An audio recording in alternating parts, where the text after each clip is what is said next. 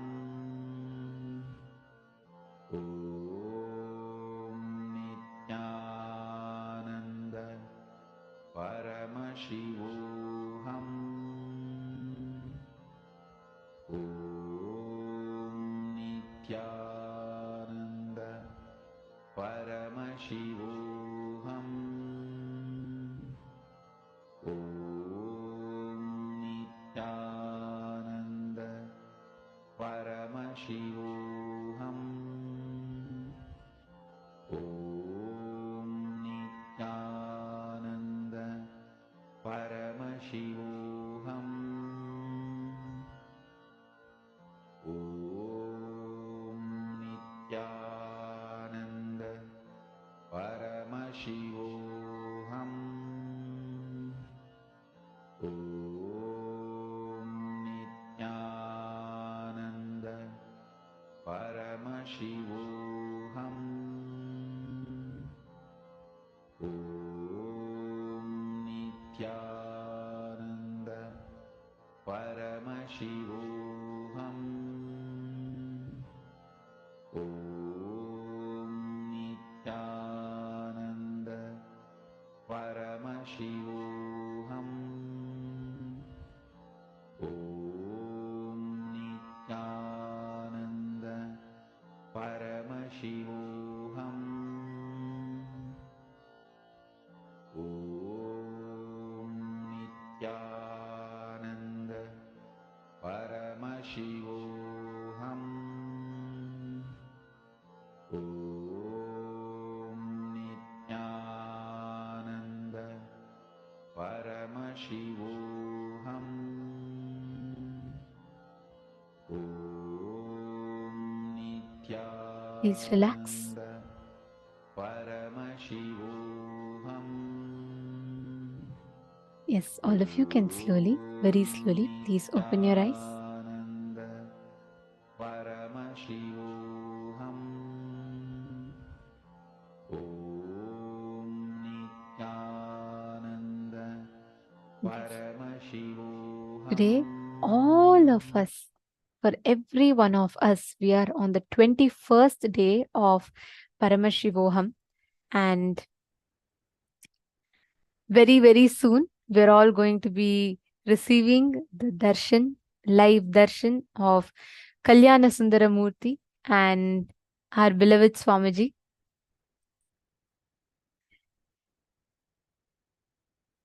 Today, for all of us that are here, on the 21st day of Paramashivoham, we are all going to be receiving the ultimate initiation. Paramashivoham is all about what? Living as Paramashiva, isn't it? So, end of the day, living Paramashiva is Swamiji. Like Swamiji is that embodied form of Paramashiva walking and living amongst us. So, being Swamiji is the essence of Paramashivoham. Being in oneness with Swamiji, becoming that manifestation, consciously manifesting Swamiji is the essence of Paramashivoham. And that is what all of us are going to be focusing on or understanding today. And very, very shortly, we're all going to be receiving the darshan. We're all going to be having the Bhava Samadhi darshan of Kalyana Sundaramurti and Swamiji Nityananda Paramashivam Murti form of Paramashiva. So we're all going to be initiated into the essence of what Paramashivoham is. Manifesting the Ananta Kalyana Gunas of Paramashiva means manifesting all the auspicious qualities, auspicious components of Paramashiva. We will be learning about this through the day as well. Today is the day where all of us are going to be enjoying, experiencing the most auspicious darshan. Because this is like Swamiji as Swamiji, the Purnavatara of Paramashiva that we all are going to be experiencing.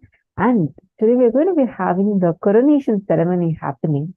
At that time, all of us are going to be literally witnessing the royal coronation happening and the auspicious components of Bhagavan Kalyana Murti, the form of Paramashiva, whose darshan all of us are going to be experiencing, to just start manifesting in each one of us. And I know we are very, very delighted. Actually, anyone who wants to experience fulfillment in your life, like you have, and especially with your relationships, you can get them and settle down. Today, the darshan is going to start in a few more minutes. Very shortly, the darshan is going to start. You can get your husband or wife, or even your mother, father, with whoever you want to deepen your relationship. You can get them and settle down. Take a few minutes and invite them to join the darshan right now. This space is so auspicious. Just by sitting and witnessing the ritual, being part of the rituals that are going to be happening. Already grand rituals are happening in the Kailasa temples across the globe. And we are going to be witnessing the live darshan very shortly. So you can go and invite any of your family members, especially your husband or your wife, to be with you right now to experience this darshan, because this darshan will deepen the space of completion that you have with your spouse, and it will start manifesting the Ananta Kalyana Gunas of Paramashiva. So beautifully, you will start manifesting the auspicious qualities, the eternal qualities of Paramashiva within you. So you can take a few minutes and quickly invite them.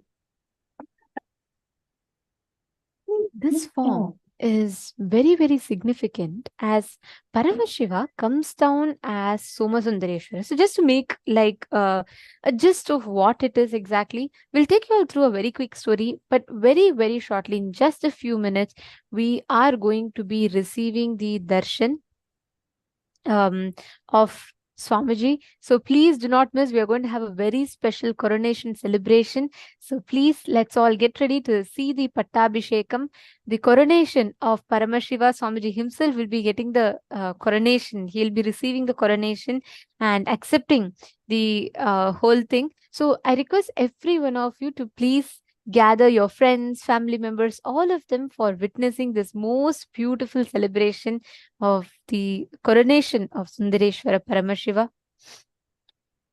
So this is a very beautiful story in itself, the happening, the Leela. This goes way back to the around 3138 BCE, like way back, right? And Pandyas were one of the longest ruling dynasty of the modern day history. To this day, the Pandyan civilization was one of the longest ruling civilizations of the not just Hindu history, the entire world history. So Pandyas itself means old, ancient, and it is in this Pandyan dynasty that a great king is born, Malayadwaja Pandyan. And it's a very, very beautiful story.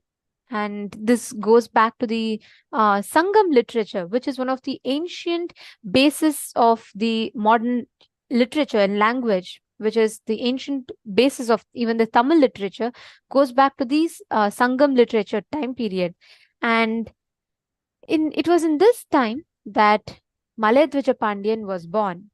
And he goes on to, he even participates in the Mahabharata war in the, in the due time course. He also participates in the Mahabharata war. And even Malayadwaja Pandyan is even a contemporary of Bhagavan Sri Krishna. So it is in that time period. And what happens is to Malayadwaja Pandyan, Malayadwaja Pandyan and Devi Kanchanamala, the couple, are childless for a long period of time. And they pray to Paramashiva and they pray to Devi Parashakti. They perform the Putra Kameshti Yajna. And Devi, pleased with their performance, their yajna, she herself blesses them and tells she will be born as their own child.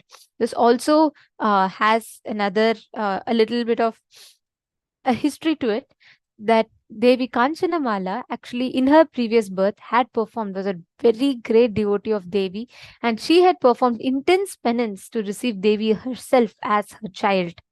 And so, to fulfill that boon, Devi herself appears and blesses the couple, saying she herself will be born as their child. And so, from the fire, a young 3-year-old girl walks out of the fire. And she walks out with 3 breasts, which is not normal, right? So she comes out, and the Divya Sharira, the Ashariri voice tells that the moment Devi meets her divine consort, her 3rd breast would disappear. The couple, extremely rejoiced with this auspicious happening, they name her as Tadadagai, and she is brought up with all the best, most auspicious qualities. She's brought with, she's taught everything: warfare, archery, administration. She masters all of this. And as she grows up, it is time for her marriage age to come. And the couple are looking for, finding the best groom, because she grew up learning all the martial arts and she became a fine warrior who excelled particularly in archery, sword fighting. She also mastered all the 64 arts, including music and arts, dance, Vedas, Shastras. And she grew up to become an able, wise, and a just administrator. And Malayadwaja Pandyan, at this point in time, he fights from the Pandavas' side during the Kurukshetra war, during the battle. And Malayadwaja, actually, even during the battle, it is recorded in the Mahabharata, in the Drona Parva, in the 23rd chapter. It is recorded that Malayadwaja Pandyan directly fights against the Dronacharya, the teacher of both the Pandavas and Kauravas. And Malayadwaja goes on further to take on Drona's son Ashwathama, and that is in that battle he gets killed, as per the Mahabharata. And after the death of her father, Princess Tattadagai, Meenakshi, ascends the throne, and she takes the oath as the queen of Madurai. And before this, just before Malayadwaja Pandyan goes on to the war, he is looking for a suitable groom for Devi Meenakshi. Meenakshi goes on to conquer every world, not just Bhuloka. She conquers all the universes. She fights and wins over everyone. And there is nothing left to conquer. The moment people have the darshan of Devi Meenakshi, they surrender their kingdoms to her, because she leads the whole civilization towards enlightenment. Finally, the only place remaining to be conquered, naturally, is Kailasa. Devi Meenakshi goes on to march even towards Kailasa, to conquer Kailasa. And the moment all the Bhutaganas, everyone see Devi Meenakshi, it is so beautifully described that they fail to fight her. They cannot fight her. Even Nandi, the lord of the whole Kailasa, who guards the whole Kailasa, the moment he sees Devi Meenakshi, he only feels that of, the feeling of seeing a mother. So he is unable to fight. So it happens that all the Shivaganas lose the battle with Devi Meenakshi. Meenakshi goes on conquering each of them. She conquers all the Bhutaganas, she conquers Gundodara, then Nandi comes, she conquers even Nandi. Finally, Nandi says, Paramashiva, only you can come and save us. And Paramashiva comes. The moment Meenakshi meets Paramashiva, her 3rd breast disappears. The moment her 3 eyes locks into Paramashiva's 3 eyes, she realizes that she is Devi herself. She is Paramashiva's own extension. She realizes Paramashiva as her divine consort. She just falls in love with Paramashiva and awakens, experiences that highest enlightenment. And the moment she realizes this, she prays to Paramashiva and requests Paramashiva to accept her. And Paramashiva blesses her, saying he himself will come down as Somasundareshwara. And Devi though has one condition for this. She tells Paramashiva that, in Bhuloka, in Madurai, they're all like, we all live a completely different life as opposed to in Kailasa. So she tells Paramashiva to come in the form of a traditional groom. Paramashiva, in his all compassion, he says, not just a traditional groom, he'll come in his best form. So he's called as Sundareshwara, the most graceful and beautiful form of Paramashiva. So Paramashiva walks the streets of Madurai as Somasundareshwara, adorned with all the jewelries, the finest of jewelry, the finest of clothes. He's adorned with everything as he walks the streets of Madurai. And he reaches the palace, and King Malayadvaja Pandyan and Kanchanamala hand over Devi Meenakshi to Somasundareshwara, and this celestial wedding happens with so much of grandeur and so much of a celebration. All the gods and goddesses from all the 3 worlds appear, and they all sit here. From all the 14 worlds appear, and they all sit in part of the celebration of Meenakshi Sundareshwara Thirukalyanam. There's an elaborate description that is given.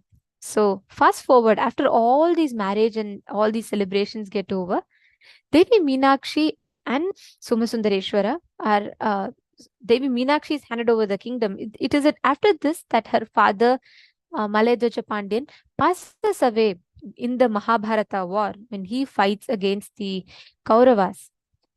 And after the death of her father, Princess Meenakshi ascends the throne and becomes the queen of Madurai.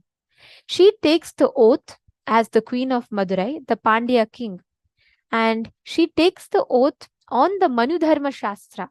And after her accession to the throne, Devi Meenakshi continues to conquer all the worlds. And after Devi Meenakshi ascends the throne, which is even witnessed by Agastya, Meenakshi goes on to rule for a very long period of time. And after her marriage to Somasundareshwara, she decides to give the kingdom to Bhagavan Paramashiva himself, so that the entire humanity in itself can be guided towards enlightenment.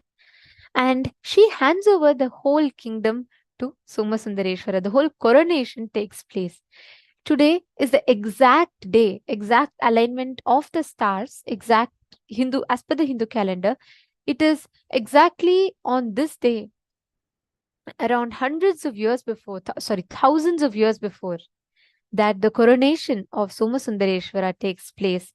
And this happens at around 3300 BCE.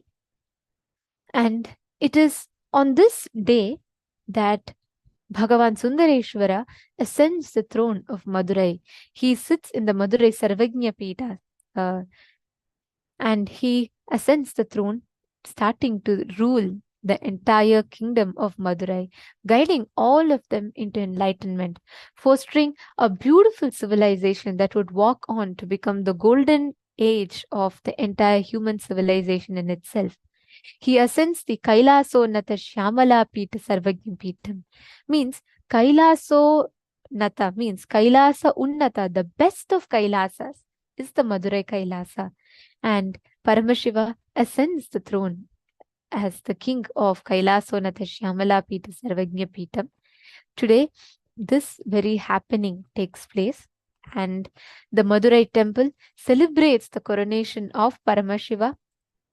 And the Madurai temple will be performing the coronation, and exactly at that same point in time, Swamiji himself will be accepting all the coronation offering that is made today, and we will be seeing the live Kailasas from around the globe will be performing the coronation to Swamiji.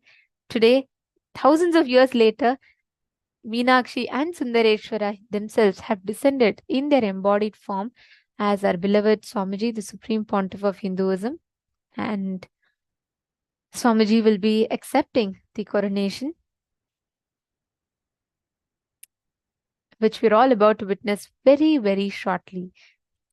Understand, when we have this darshan today, we are going to be seeing how many of you here want to manifest all auspiciousness in your life. See, actually, whoever, even if they have attended even one day of this season, or even if they have attended one day of any other previous seasons, just connect with all of them, immediately get them, let them not miss today's darshan. Because today, when you are having the darshan of Swamiji in this format, Kalyana Sundara Murti and our beloved Swamiji, it will actually, you'll see in a very, very, very beautiful way.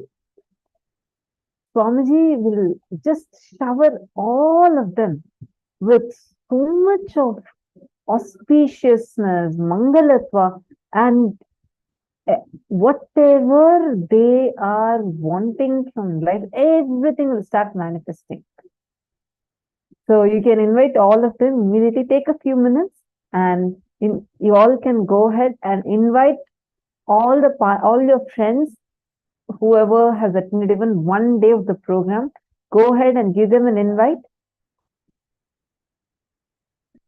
I see more and more participants joining. Actually, some participants do not know that the darshan is starting now. So take a few minutes. We request everyone to immediately go ahead and invite all your friends. If you just look around, if you do not find your friends over here, take a moment and invite them.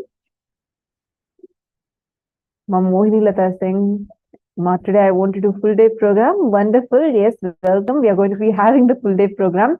Right now, can I request all the participants to kindly acknowledge?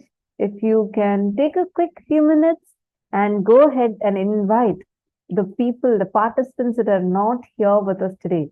See, one very important thing is the Nayana Diksha that happens during this time.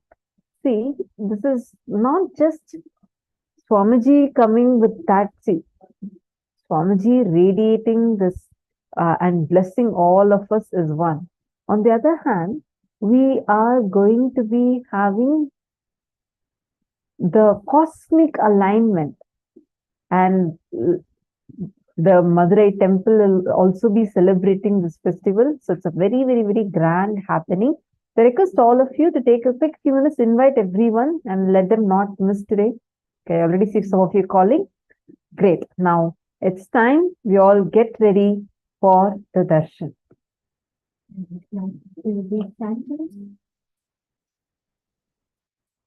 We will now be chanting the Dhyana Shloka, the exact sacred chant, which describes the form of Paramashiva with which he appears in Madurai to accept Devi Meenakshi.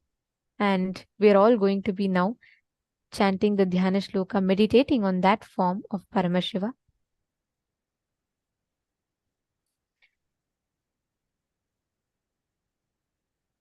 Please sit straight with your head, neck and spine in a straight line.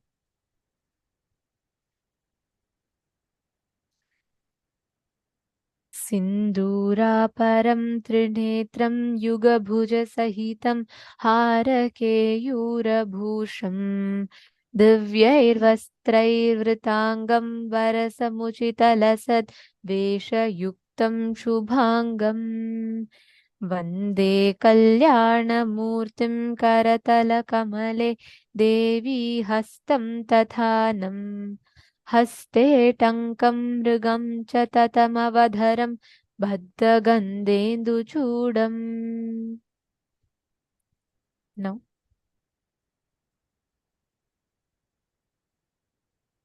let us all get ready to receive the darshan.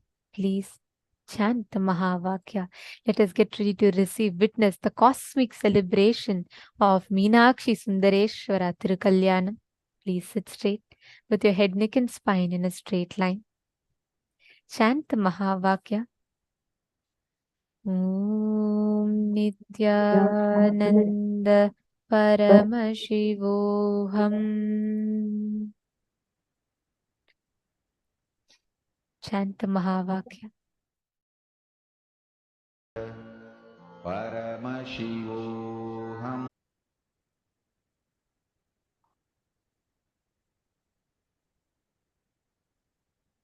Now, let us all manifest this experience of manifesting the space of Paramadvaita, the pie of Paramashiva. Swamiji said, we'll all be manifesting the Ananta Kalyana Gunas of Swamiji. Now, we're all going to be manifesting a very, very beautiful power.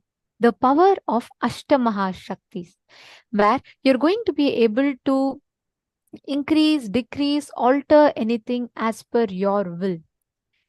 You will be able to manifest the power of Anima and Mahima. And let us all start with the manifestation. I request every one of you here to pick up any object of your choice. And you can place that object right in front of you, take its measurement, and you can just manifest the power to increase the size of the object. Actually, as Paramashiva, when you sit as Swamiji and when you just manifest, you will see so beautifully how the manifestation, Swamiji will just open up in your inner space and manifest so beautifully. Please take any object in front of you.